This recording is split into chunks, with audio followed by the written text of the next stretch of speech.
Everyone, कैसे हो आप सब। आज मैं क्लास 9th का lines and angles introduction part है जो कि पार्ट 2 लेकर आई हूँ। पार्ट 1 मैंने ऑलरेडी बताया हुआ है, तो आप एक बार ज़रूर देखें, ठीक है। तो उसमें अगर आप देखोगे तो ये बेटर समझ में आएगा।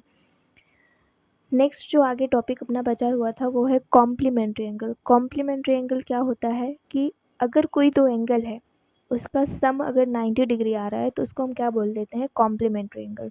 जैसे मैंने यहाँ पे एक एग्जांपल लिया हुआ है, यहाँ समझाया हुआ है कि angle A and angle B यहाँ पे बनाया हुआ है, ये एडजेसेंट एंगल है, ठीक है। तो उनका जो सम है ना, ए और बी, उनका अगर 90 डिग्री है, वो तो मैंने बस जस्ट एग्जाम ड्रॉ करके समझाया हुआ है। अगर कोई दो एंगल हैं, उनका सम 90 डिग्री आ रहा है तो उसको हम क्या बोल देते हैं, कॉम्प्लीमेंट्री एंगल। नेक्स्ट है सप्लीमेंट्री एंगल। सप्लीमेंट्री एंगल क्या होगा कि अगर दो एंगल उनका सम 180 डिग्री आ रहा है तो उसको हम क्या बोल देते हैं, सप्लीमेंट्री एंगल बोल देते हैं, ठीक है। जैसे यहाँ पे मैंने ड्रॉ करके बताया हुआ है कि 1 प्लस एंगल 2, तो ये क्या हो जाएगा 180 डिग्री। एंड हाँ, ये जो हम ऐसा डिनोट करते हैं ना, ऐसा करके हम नहीं बनाते हैं, एक्चुअली एंगल बनाते हैं, एंगल डिनोट करते हैं, एंगल ए, एंगल बी, ऐसे करके। इससे ये पता चलता है कि हम एंगल डिनोट कर रहे हैं, ठीक है। तो ये होता है सप्लीमेंट्री एंगल। किसी भी दो एंगल का सम अगर 180 डिग्री है तो उसको हम क्या बोलते हैं, सप्लीमेंट्री एंगल, ठीक है। नेक्स्ट है आपका, जो नेक्स्ट आएगा वो linear pair angles. Linear pairs angles, ये क्या होता है, ये भी जैसे आपने सप्लीमेंट्री एंगल पढ़ा, ये भी वैसे ही है। कैसे, देखो यहाँ पे आपको एक लीनियर समझ में आ रहा है। लीनियर आपको एक सीधी एक लाइन खींचनी है, सीधी मतलब यहाँ पे दो रे, एक रे ये हो जाएगा, एक रे ये हो जाएगा, और उसके ऊपर एक दूसरी रे स्टैंड करवानी है। दूसरी रे स्टैंड करवाओगे और यहाँ पे जो एंगल बनता है, कोई भी जो एंगल बने एक्स और वाई मान लेते हैं, अगर इन दोनों का सम 180 डिग्री है, angle X and angle Y is equal to 180 degree, तो उसको हम क्या बोल देते हैं, लीनियर पेयर। अब आप ये पूछो कि supplementary angle and linear pair angles में डिफरेंट क्या हुआ। तो लीनियर पेयर एंगल्स में ये डिफरेंट हुआ कि आपको जब कभी भी है ना, वो जो एंगल बनेगा वो एक स्ट्रेट लाइन हो, मतलब जब हम अपनी स्केल रखें ना तो अपनी ये बराबर होनी चाहिए, स्केल पे आनी चाहिए। लीनियर मतलब समझ में आ रहा है ना, लीनियर से, ठीक है। तो उसका एंगल उन दोनों का सम जो होगा 180 डिग्री होगा। लेकिन अगर मैं सप्लीमेंट्री की बात करूँ तो ऐसा कुछ कंडीशन नहीं है, इसमें बोला हुआ है कि दो एंगल का सम 180 डिग्री होता है तो उसको हम क्या बोल देते हैं, सप्लीमेंट्री एंगल बोल देते हैं।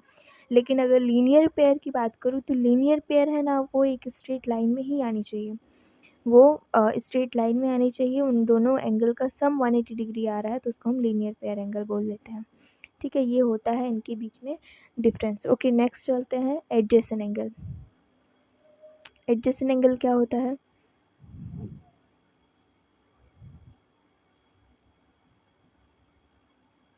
एडजेसेंट एंगल्स, इसमें क्या होता है, इसमें आपको ये देखना होता है कि इसके पास है ना कॉमन, एक तो कॉमन क्या होगा, वर्टेक्स होगा, और दूसरा एक होगा कॉमन आर्म, एक कॉमन आर्म होगा, ठीक है। उसको हम क्या बोल देते हैं, एडजेसेंट एंगल। जैसे कि मैं यहाँ पे अगर ड्रॉ करूँ, ये मैंने ड्रॉ कर दिया और बीच में मैंने दोनों रे का कॉमन, मतलब ये देखो ये वाली रे है, ये एंगल बना रहे हैं, ये एंगल बनाए कुछ एंगल, ये कुछ एंगल बनाएंगे, और ये जो दूसरी वाली रे है ये इसके साथ, इसी के साथ ही कुछ एंगल बनाएगा। देखो तीनों का जो वर्टेक्स है, मतलब यहाँ पे जो वर्टेक्स है वो क्या है, कॉमन है, ये इसको हम बोलते हैं वर्टेक्स। और ये जो तुम्हारा ये वाला आर्म है, ये देखो दोनों में कॉमन है, ये इसमें भी कॉमन है और ये इसमें भी कॉमन है। तो ये जो एंगल्स बन रहे हैं इन्हीं को हम बोल देते हैं एडजेसेंट एंगल। ये जो एंगल्स बन रहे हैं इन्हीं को हम एडजेसेंट एंगल बोल देते हैं। अगर हम ऐसा बोले कि एंगल अगर मैं ऐसा बना रही हूँ, जैसे मैंने ऐसा बनाया और मैंने यहाँ पे सपोज़ मैंने 2 लाइन्स बना दी, और मैंने ठीक है, ये वाला एंगल, अब मुझे अगर मैंने पूछा ये वाला एंगल बताओ और ये वाला एंगल, क्या ये दोनों एंगल एडजेसेंट एंगल है? नहीं भाई, ये दोनों एंगल एडजेसेंट एंगल नहीं है। देखो ये एंगल ये इसके साथ बना रहा है, ये लाइन के साथ, और ये वाला जो एंगल बन रहा है ये दोनों अपना एक लाइन के साथ बना रहे हैं। ना तो इनमें ठीक है कॉमन वर्टेक्स तो आपको मिल रहा है, लेकिन क्या ये जो कॉमन आर्म मिल रहा है क्या? ये आर्म इसके लिए अलग है, ये आर्म इसके लिए अलग है, इसलिए ये नहीं होगा। तो ये जो हम ना मतलब यहाँ पे कॉमन आर्म भी हो एंड कॉमन वर्टेक्स भी हो, उसी को हम क्या बोल देते हैं? Adjacent angle. वो एडजेसेंट एंगल बनाते हैं।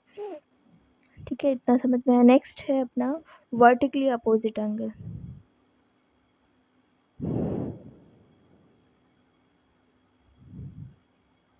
वर्टिकली अपोजिट एंगल, ये क्या होता है वर्टिकली अपोजिट एंगल? देखो, अगर कोई दो लाइन इंटरसेक्ट कर रही है, ये मान ले एक लाइन ये, और मान लेते हैं ये दूसरी लाइन, इनका नाम दे देते हैं, ये है ए और ये बी नाम दे देते हैं, और ये सी ये डी, मान लेते हैं इंटरसेक्ट कर रहा है एट पॉइंट ओ पे। ठीक है, तो ये जो एंगल होगा वर्टिकली अपोजिट एंगल, मतलब ये वाला एंगल और जो ये वाला एंगल है ये दोनों आपस में बराबर होंगे, और जो ये वाला एंगल है और जो ये वाला एंगल है ये आपस में बराबर होंगे। तो कौन कौन सा एंगल बराबर निकल के आया, उसी को हम बोल देते हैं वर्टिकली अपोजिट एंगल। तो एंगल ए ओ सी हमेशा याद रखना, हम ये जो एंगल कहाँ पे बन रहा है? एंगल ओ पे, ओ पे बन रहा है, तो हमने ओ को बीच में रखना है। तो एंगल ए ओ सी याद रखना है, इसको बीच में रखना है, आपको इधर उधर नहीं करना है, नहीं तो ये एंगल गलत हो जाएगा। Angle C O B, angle C O B, angle B O D, angle B O D, angle A O D, ये चार एंगल बन रहा है। अब बराबर कौन किसके है? ए ओ डी, जो ए ओ डी है ये किसके बराबर है? उल्टा देखो यहाँ पे, ये वाला एंगल कौन सा है? बी ओ सी, एंगल बी ओ सी के बराबर है। नेक्स्ट अगर मैं बात करूँ, एंगल कौन सा बचा? एंगल ए ओ सी, ये किसके बराबर है? एंगल बी ओ डी के बराबर है। ठीक है, ये एंगल, इसको हम बोलते हैं vertically opposite angle. Okay, next है intersecting line and non intersecting line. ये क्या होते हैं? इंटरसेक्टिंग लाइन क्या होता है कि अगर दो लाइन, कोई भी दो लाइन एक पॉइंट पे इंटरसेक्ट कर रही हो, मान लेते हैं ये दो लाइन एक पॉइंट पे इंटरसेक्ट कर दी, उसको हम क्या बोल देते हैं? Intersecting line. और जो दूसरा होता है नॉन इंटरसेक्टिंग लाइन, मतलब कि जो अगर मैं दो लाइन लेती हूँ, मैंने ये दो लाइन लिया और वो कहीं से भी मतलब उसको इंटरसेक्ट नहीं कर रही हैं, कहीं भी नहीं मिल रही हैं। ये अगर दो लाइन है, ये आगे ऐसे ही बढ़ती जाएगी, ये भी आगे ऐसे बढ़ती जाएगी, दूसरों ये इस एंड से भी इस एंड से भी बढ़ती जाएगी, मतलब इसको कहीं भी नहीं मिल सकती, ये लाइन कहीं भी नहीं मिलेंगी। तो इसको हम क्या बोल देते हैं? Non intersecting line. और इसका जो दूसरा नाम होता है उसको हम बोल देते हैं पैरेलल लाइन। पैरेलल लाइन किसको बोलते हैं? इनके बीच की जो डिस्टेंस होनी चाहिए ना, वो बराबर होनी चाहिए। मतलब कहीं भी आप नापो, कहीं भी आप मेज़र करो, उनके बीच की जो डिस्टेंस होनी चाहिए, अगर वो बराबर है तो उसको हम पैरेलल लाइन बोल देते हैं। नहीं तो अगर मैं ऐसा बोलूँ, नहीं तो मैं ऐसा भी कर सकती हूँ, दो नॉन इंटरसेक्टिंग लाइन ऐसा करके। बट हाँ, ये नॉन इंटरसेक्टिंग लाइन ये तो हो सकता है कि आगे जाके इंटरसेक्ट कर जाए किसी पॉइंट पे। ठीक है, तो नॉन इंटरसेक्टिंग लाइन क्या हो जाएगा कि इनके बीच की जो डिस्टेंस है ना, ये हर एक जगह से बराबर होनी चाहिए, हम कहीं भी मेजर करें तो ये बढ़ती जाएगी आगे लाइन, कहीं भी इंटरसेक्ट नहीं करने वाली है, तो इसको हम बोलते हैं पैरेलल लाइन। और ये होती है इंटरसेक्टिंग लाइन, कि किसी एक पॉइंट पे इंटरसेक्ट कर जाए तो उसको हम बोल देते हैं इंटरसेक्टिंग लाइन। बस ये अपना जो इंट्रोडक्शन पार्ट है वो अभी मैं एक्सरसाइज कराने के बाद जो नेक्स्ट आएगा उसको कराऊंगी। ऐसा इंट्रोडक्शन कराती रहूँगी, फिर एक्सरसाइज कराती रहूँगी। साथ में इंट्रोडक्शन कराने का मतलब है फिर पूरा एक साथ हो जाता है तो समझ नहीं आता। ठीक है, okay bye, thank you so much.